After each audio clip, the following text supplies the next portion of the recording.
Everybody, welcome.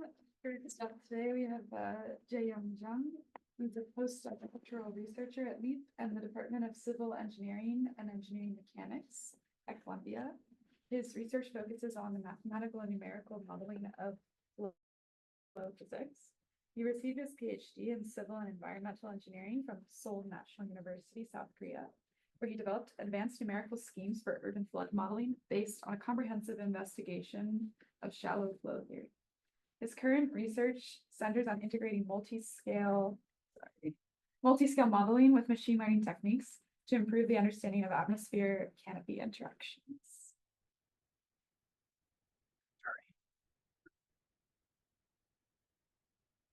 You can see my screens. Thank you. Okay, can you hear me? Yeah, and I will start my presentation. Thank you for waiting me, and thank you for introducing me. And yeah, it's good to. Hello, everyone. Thank you for your time joining the presentation. This presentation regarding my research update. And today I want to talk about my research topic, which is multiscaling framework for airflow canopy interactions. Okay. And this is outline. Sorry.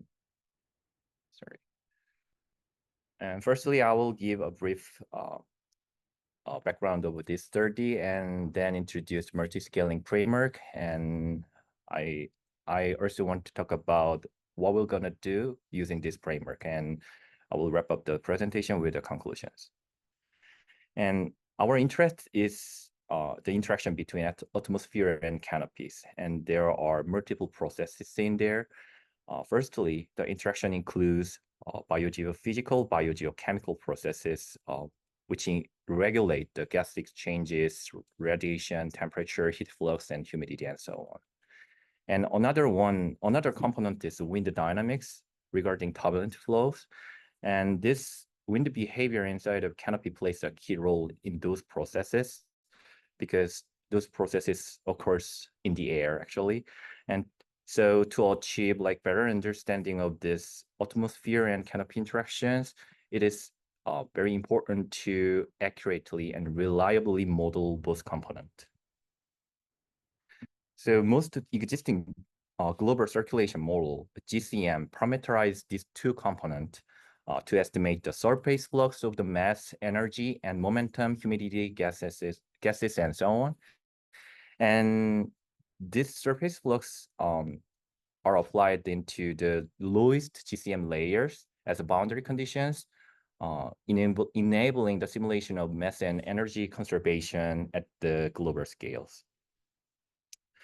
One of the most difficult part in the modeling of atmosphere and canopy interactions is that this process occurs on a broad continuum of scales. For example, the gases exchanges and moisture begin at the stomatal levels, and they scale up to ecosystem and ultimately influence the global patterns. Similarly, the wind dynamics, like start from the lip boundary layers, and then crest boundary layer and up to the planetary boundary layer occurs on a broad continuum of scales. Let's take a look at how GCM represent the atmosphere canopy interactions. This is a reference view. And the most widely used and the well-known approach for biogeophysics and chemical part is a single layer model, and which is referred to as a big leap theory. And this model simplified the entire complex multi-scale nature of ecosystems spanning around like hundreds of kilometers or miles into single homogeneous isotropy leaps. And more recently, the multi-layer model has been introduced to account for the vertical heterogeneity of canopy structure. And the most recently, to include the habitat heterogeneity, the multi-layer and multi-cohort model is introduced. On the other hand, if you take a look at the wind dynamic part, actually the wind dynamic component hasn't evolved as much. The most recent GCM still rely on one-dimensional representations. This developed under the assumption of homogeneous and isotropy canopies corresponding to scale of the single layer models. This simplified the complex multiscale nature in heterogeneity and anisotropy of the real canopy structure into the single scale representations with the homogeneity and isotropy. So let me briefly highlight the difference between the model and reality. The model consider homogeneous and isotropy for us like this. And in reality, there are heterogeneity in habitat and topographies. So in homogeneous and isotropy forest, the turbulent flow generated by shear layer, and within the canopy, only small eddy can survive, like the smaller than pore size actually. And if there is a special heterogeneity like this, either due to the patches or topographical variations, then at this special scale of the heterogeneity, the turbulent eddy develop and becoming the turbulent energy source. And depending on the structure of the canopy, the flow can shows like this kinds of nozzle or diffuser like flow pattern, stretching, the compressing or bending the flows, and further increase the nonlinearity of the turbulent flows. And this kinds of nonlinearity can propagate the effect of heterogeneity into the larger scales, and potentially like the macroscopic physics can change it, and this introduce significant uncertainties in larger scales. For these regions, recently, the effect of heterogeneity has become a central focus in the recent research in the fields of atmospheric boundary layer studies. And most of the recent study employed the large-eddy simulations to investigate the microclimate dynamics over the heterogeneous canopies. And for the convenience in the modeling stuff, the physical geometry of the tree is typically ignored or neglected. Instead, additional drag force term is imposed at the location of the trees, which represent the aerodynamic effect of the vegetations, and formula looks like this. However, this approach has two limitations. First, there is actually missing term regarding the effect of the resolvable scale heterogeneities. These approaches assume the local homogeneous canopy to neglect these terms. And this simplification allowed the direct use of existing conventional LES framework without like major modification. But in case of like strong heterogeneities, we may encounter like overestimation or underestimation of the parameter in a canopy drag coefficient. Another limitation is that the model simplified the subgrid structure, like they assume the subgrid structure of the canopy as an isotropy. And let me show you a brief comparison between this and anisotropy case. If there is an inflow like this, then the as you can be seen here, the isotropy case just decrease or increase the speed of the flow, but here there is a in anisotropy case there is some mass and momentum exchange between the other direction as well. So in this case, the drag coefficient is sufficient to be a scalar, but in an anisotropy case, it should be at least a second order tensor or larger tensor. So in reality, actually, the canopy structure is highly anisotropy. So it would be great to resolve every single detail, every single complexity in canopy structure, but it's computationally too demanding to do it. Even like resolving one single tree is extremely like challenging things. And so this approach is quite limited to like just one single leaf or a couple of like leaves, something like that. So it's not feasible for our scale and goal. So so far I introduced like existing approaches for wind component, but they has their own limitations. The fully resolving strategy is not feasible for our purpose. And the existing approaches has a a limit for downscaling because they adopt locally or globally homogeneous canopy assumption. And you can confirm that as scaling down, the heterogeneity effect becomes significant. So there is some missing gap between here, and the present study aimed to bridging this gap by like designing the multiscaling framework. And this is the multiscaling framework we are designing and considering. And this consists of three main problems: micro, meso, and macro problems. And in the microscale problems, we will include the anisotropy effect on the flows. In mesoscales, we'll consider the heterogeneity effect on the flows. And we will leverage the machine learning technique and the upscaling theory to transfer these kinds of information up to GCM scales. And here, the major component is the mesoscale problems, which bridge the micro and macro. So we will take a look this part more in details. And we utilize the volume averaging theory in order to achieve robust upscalings. In the mesoscale view, if you see this three-dimensional heterogeneous like canopy distributions will be represented by three-dimensional heterogeneous porosity distribution if you apply this volume averaging theory. So in original conservation law, it's infeasible because it's too much computationally demanding. So we needed to upscale this equation up to computationally feasible scales using a volume averaging. Then we have a volume averaging Navier-Stokes equations. And one of the most big advantages of this formulation is it can provide strict decomposition between resolvable scale and unresolvable scales. So this resolvable scale can be treated with like numerical approximations, and this subgrid scale term actually cannot because they consist of a fluctuating component, which is microscopic information around the leaf and branches, something like that. So it should be replaced with the surrogate model, a function of macroscopic variables. And in order to find out the functional relationship between this and this, we might need a microscopic informations. And to achieve this microscopic informations, we formulate these microscale models, which can be obtained by subtracting the mesoscale problem from the original conservation law. Then we have these Corona equations regarding the fluctuating component.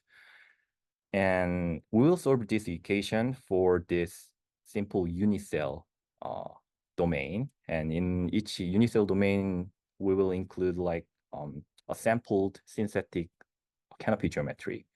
And the simulation, this also very challenging because it's fluid structure interactions with a very complex and thin and slender entanglement, like complex like structure inside. So from the scratch, in order to provide efficient, accurate, and robust simulation for this, we numerically implement high-order solvers equipped with the sharp interface immersed boundary method for thin structures. And considering the future extensions so that it can be directly coupled into the ML algorithms, we remove some iterative algorithm for pressure part by adopting like pseudo compressibility method. So this solver is fully differentiable. And using this microscopic solver, we can generate these kinds of simulations. We will implement these kinds of like synthetic canopy structure. And if you do the simulation, then we have velocity fields and pressure fields, and we can investigate turbulent analysis, something like that. Then the first upscaling from micro to meso consists of the two steps. In training step, we will run the unicell problems, a lot of unicell problem with different geometry. Then we can, in each unicell problem, we can directly obtain this resolvable scale variable by cell averaging over this entire unicells. And then we also have a fluctuating component inside of the unicell, so we can directly compute this one. So we need to find out the functional relationship between two, and we will leverage a supervised machine learning technique to find it. And then the trained model will replace the sub-scale term of the volume average Navier-Stokes equations. And in next step, in the simulation step, we will solve this volume average Navier-Stokes equation, but this subgrid, the scale part will replace with the ML surrogate. Then we are ready to solve it. Then we have this kinds of like forest scale simulation stuff thing. In order to complete this first upscaling procedure, actually we need to conduct two different tasks. And the first one is we need to implement accurate and stable numerical scheme for resolvable part of the volume average Navier-Stokes equations. And second one is we should train the ML surrogate model to replace the surrogate scale terms in volume average Navier-Stokes equations. So firstly, we implement the numerical scheme for volume average Navier-Stokes equations. And the key consideration in this task one was deciding whether to develop a new discontinuous server or just to use existing continuous server. So if we use a continuous server, then it allowed us to leverage the existing numerical model with minor modification, but it would require significant preprocessing like effort, such as grid refinement, around the strong heterogeneities. On the other hand, the discontinuous server can directly resolve this kind of strong discontinuous like heterogeneity, even on a like coarse grid, without like any processings. It's a minor processing actually, but there is no like existing model for discontinuous solver for this volume average Navier-Stokes equation. So we need to mathematically, theoretically, and numerically develop a new theory for these solvers. And considering like our goal is actually generating large database for forest scale run. So we just want to avoid like pre-processing burden. So we decide to develop a discontinuous solver. So to make long story short, the proposed scheme has a high order accuracy and well-balanced property, which guarantee the advanced, the first balance between source and flux terms so that we can have stable and accurate numerical solutions. And this is discontinuous servers. So even over the discontinuous porosity, it can capture the discontinuous solutions. Every types of like we confirm that this server can capture all the types of the discontinuous solution over the discontinuous porosity. So regarding this task one, we have one publications and we submit two, and we are preparing another one.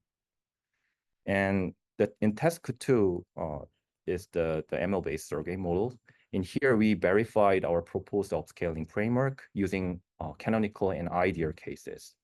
So this is a simple geometry for unicell problems. We generated like thousands of the simulation for this. And using this data set, we did a bunch of machine learnings, and we found in our case, the random forest was the best, and implemented it to the mesoscale problem solvers. And yeah, we tested like several examples, but here I show you some of it. Like this is the mesoscale runs with a coarse grid, and shows good agreement with the reference solutions. And so we are also preparing a draft regarding this stuff, the hybrid ML and physics-based model for cross-media flow simulations. And my takeaway from this task two is if we well-design the unicell problems, then this upscaling model can yield accurate predictions. So to achieve the animal model surrogate for plant canopies, we need a wide range of canopy geometry for microscale problems. And so we implement like artificial tree generator based on the fractal tree theory. And this artificial tree model consists of two modules. One is leaf configurator, and the other one is fractal branching modules. And using this artificial tree generator, we can provide various types of tree species. If we generate this kinds of artificial tree, then we will gonna do sampling the geometry for unit cell problems and do the simulation and build a database. And we can use this database for training the ML. And in this parameterizations, the effect of like anisotropy on the flow will be included. This is our future work. So this is the multiscaling framework. So far, from the scratch, we numerically implement microscopic solvers, and we also theoretically and numerically develop a discontinuous solver for mesoscale simulations. And we verify the first upscaling step, and also we implement artificial tree generator to provide a canopy geometry. And our ongoing work is generating a database, is training the ML models. And in this work, we are planning to leverage the in situ data set.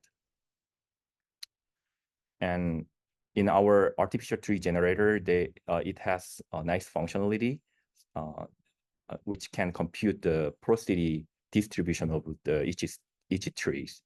Using this functionality, we can generate synthetic forest looks like this. This synthetic forest will be represented as a three-dimensional porosity distribution and can be used as an input condition for mesoscale simulations.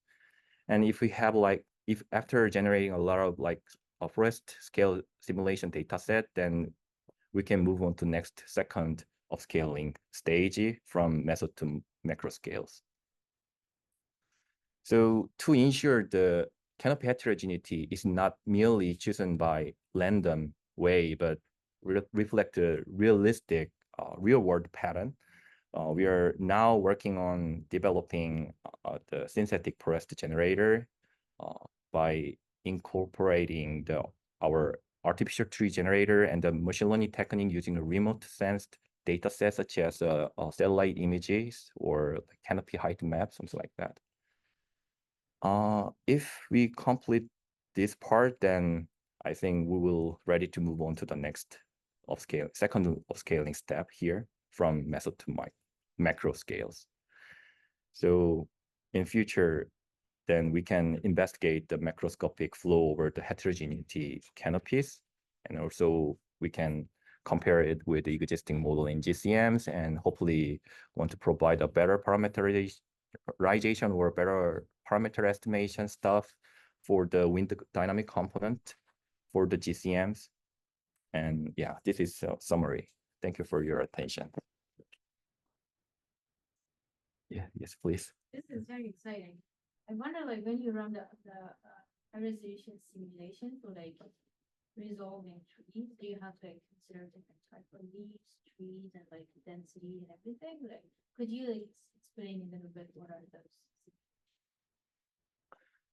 Yeah, but there is so many different type of wide range of species. So firstly, we need to decide which site is proper for our verification test. And if we set let's say if we decide as we consider the Harvard forest, then the dominant species might be hopefully less than 5. Then we can generate the artificial tree for that species only, and then sampling a lot and do the simulations and training the effect of that species anisotropy and heterogeneities. And yeah, that is our idea. But I don't know, we could cover entire types of tree in the future or not, but yeah.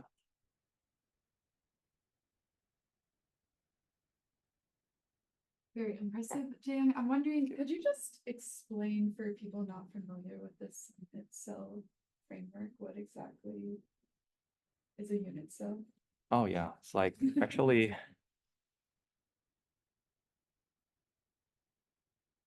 so basically in order to do the upscaling stuff, very robustly, we need, because the Navier-Stokes equation in fluid physics is super nonlinear. So even though you change it a single parameter in small scale, it can change a lot in large scale. So eventually we need full resolution of it, but it's impossible to do that. So this multi-step scaling provides us some significant efficient to upscaling stuff things, but there is some assumption we adopt, such as, sorry. So